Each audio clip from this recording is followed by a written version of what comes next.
બોલો અડધી શેરી એથી રોડનો વિકાસ શરૂ થયો, આગળના ઘરને લાભ દેવાનો નથી. વડિયા ગ્રામ પંચાયત દ્વારા બ્લોક રોડની કામગીરીમાં વાલાદવાલાની નીતિ અપનાવતા સ્થાનિકોમાં રોષ.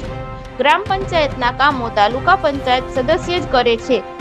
ભૂતકાળમાં નબળા કામના સવાલો કરનાર પર પાવરથી હુમલો કરાયો હતો.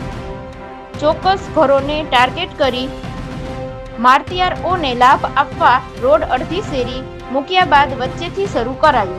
શું એન્જિનિયર સ્થળ જોયા વગર રોડ મંજૂર કરી આપતા હશે?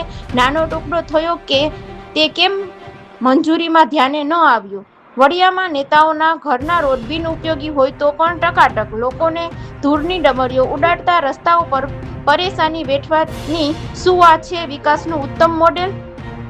જિલ્લા કલેક્ટર અને જિલ્લા વિકાસ અધિકારી વિકાસના આ પક્ષપાત મોડેલથી તટસ્થ તપાસ કરાવી રોડની મંજૂરી આપનાર અધિકારી સામે પગલાં લેશે કે શું તેવી સ્થાનિકોમાં ચર્ચા થઈ રહી છે. રિપોર્ટ અમરેલી જિલ્લા બ્યુરો ચીફ ઇલિયાસ કપાસી.